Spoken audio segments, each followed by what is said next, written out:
प्रणाम मित्रों, मैं हूं विकास सक्सेना। सामाजिक एवं राजनीतिक घटनाओं के विश्लेषण के यूट्यूब चैनल चैतन्य में आपका स्वागत है। आप देख रहे हैं विकास की बात। सनातन आस्था के महापर्व कुंभ का आयोजन 13 जनवरी से शुरू होना है। इस आयोजन में करोड़ों सनातन धर्म को मानने वाले आस्था की डुबकी लगाएंगे।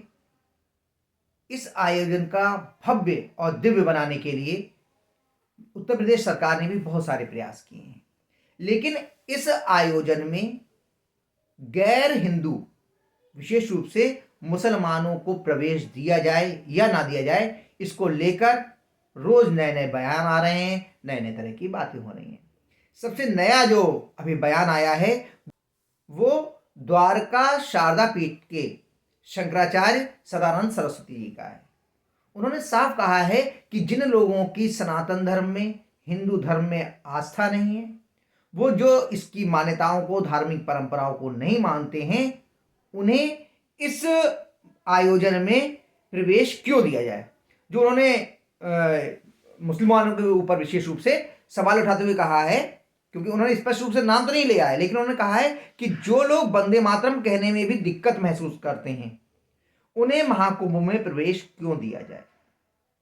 आपको मालूम होगा कि हालांकि आजादी से पहले बहुत सारे लोग, चाहे वो हिंदू हों या मुसलमान हों, वंदे मातरम बोला करते थे, लेकिन इधर पिछले कुछ वर्षों में अपने राजनीतिक हित साधने के लिए और अपने आप को भारत के जो सनातन धर्मावलंबी हैं, जो इस पुण्य भारत भूमि को अपनी माता के समान मानते हैं, उनसे अपने आप को अलग दिखाने के लिए वंदे मातरम का विरोध शुरू हुआ है। मैं जो कह रहा हूं ये शब्द ये फिर से समझ लीजिए, अपने आप को ये बताने के लिए कि वो भारत की इस भूमि को मां के समान नहीं मानते हैं और वो यहाँ के सनातन धर्म को मानने वाले जो हैं उनसे खुद को अलग दिखाना चाहते हैं। संभवतः इसीलिए वो वंदे मातरम का विरोध करते हैं और वंदे मातरम नहीं बोलते। तो इसलिए शंकराचार्य सदानंद सरस्वती ने कहा है कि जो लोग वंदे मातरम नहीं बोल सकते, उन्हें इस महाकुंभ में प्रवेश क्यों दिया जाना चाहिए। उन्होंने मुगल काल के दौरान जो भारतीय संस्कृति को, मंदिरों को, मठों को नष्ट और भ्रष्ट करने का प्रयास किए गए, उसको भी लेकर कहा। उन्होंने कहा भारत में बहुत ही जमीन खाली पड़ी थी, भूमि की कमी नहीं थी, लेकिन मुगल आक्रांताओं ने हमारे मंदिरों को तोड़ा और उनको तोड़कर ही मस्जिदें बनाई। आखिर इसके पीछे उनकी मंशा क्या थी। महाकुंभ में जो प्रयागराज में लग रहा है, इसमें मुस्लिमों को प्रवेश दिया जाए या ना दिया जाए, इसको लेकर जो अखिल भारतीय अखाड़ा परिषद है उसके अध्यक्ष हैं महंत रविंद्रपुरी जी। उन्होंने भी कहा है कि इस महाकुंभ में मुसलमानों को दुकानें नहीं लगानी चाहिए। उनका तर्क था कि मुसलमानों द्वारा चलाए जाने वाले खाद्य स्टॉल और अन्य दुकानें धर्म के प्रति अनादर का भाव पैदा कर सकती हैं। उन्होंने आरोप लगाया कि जानबूझकर भोजन को अपवित्र करने के मामले सामने आए हैं, जो कि हिंदू श्रद्धालुओं की धार्मिक भावनाओं को ठेस पहुंचा सकते हैं।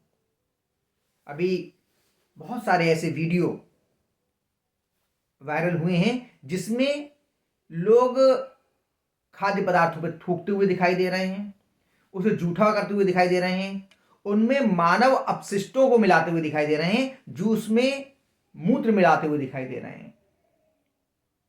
ऐसा करने से यह तो निश्चित है कि किसी का व्यवसाय नहीं फल फूल सकता, लेकिन फिर भी एक समुदाय विशेष के, विशेष रूप से मुसलमान समुदाय से जुड़े हुए लोग ये काम क्यों करते हैं?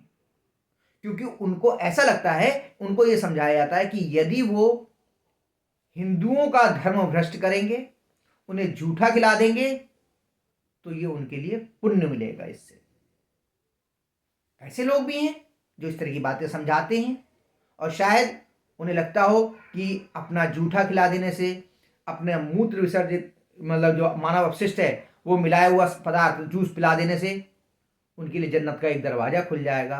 हो सकता है उनको ऐसा महसूस हो, उनकी जो 72 हूर पाने की जो आकांक्षा है वो पूरी हो जाएगी। शायद इसलिए वो इस तरह के निकृष्ट स्तर के कार्य किया करते हैं। बहुत सारे, मैंने कई मित्रों से मेरी बात हुई, वो ये यकीन ही नहीं कर पाते। वो जानते हैं, वो कहते हैं कि यदि किसी भी होटल के विषय में, किसी भी रेस्टोरेंट के विषय में ये मालूम चल जाए कि यहाँ पे थूका हुआ खाना खिलाया जाता है, तो कोई भी नहीं जाएगा वहाँ खाने। ये सब मालूम होते हुए भी अपने व्यवसाय को दांव पे लगाकर वो लोग सिर्फ जन्नत की चाह में, ये पता नहीं ये कहाँ तक सच है, किस मौलाना ने, किस मौलवी ने उनको ये समझाया है, किस धर्म गुरु ने उन्हें ये समझाया है, लेकिन कुल मिलाकर उन्हें ये लगता है, ऐसा मेरा अनुमान है, कि शायद कोई वो बहुत पवित्र कार्य करने जा रहे हैं दूसरे का धर्म भ्रष्ट करके। अन्यथा और कोई कारण समझ में नहीं आता कि कोई आदमी अपना जूठा आपको खिलाए, केवल आपका धर्म भ्रष्ट करने के अलावा। लेकिन बात फिर से हम लोग करते हैं कुंभ की, कि आखिर क्या कुंभ में मुसलमानों को प्रवेश दिया जाना चाहिए या नहीं।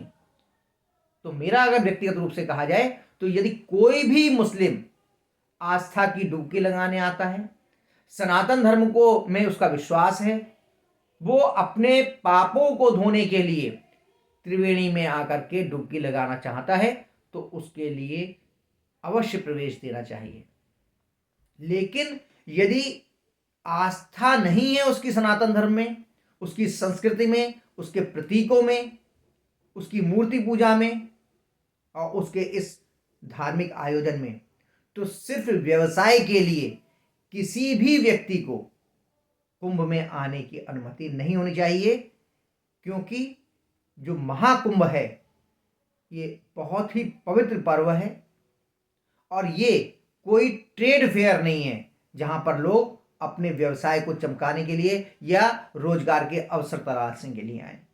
हालांकि कुंभ का आर्थिक महत्व भी बहुत ज्यादा है, धार्मिक महत्व तो है ही। कुंभ से पूरी की पूरी आर्थिकी को एक नई गति मिलेगी।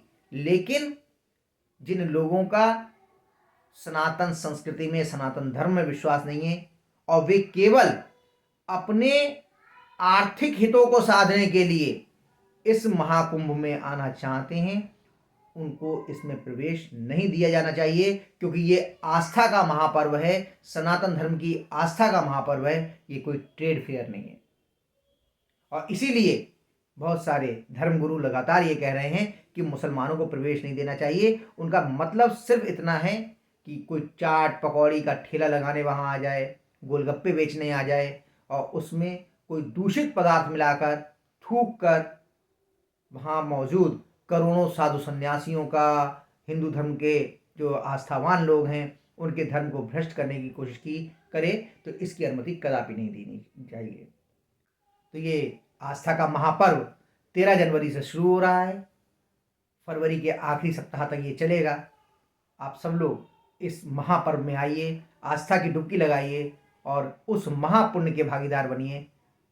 एक बात और ध्यान रखिए कि कुंभ सनातन संस्कृति का प्रतीक है, महापर्व है।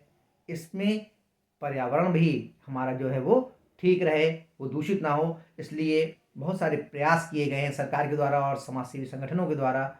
वहाँ जाइए, स्वच्छता का विशेष ध्यान रखिए और पूरे श्रद्धा भाव से त्रिवेणी संगम में डुबकी लगाइए।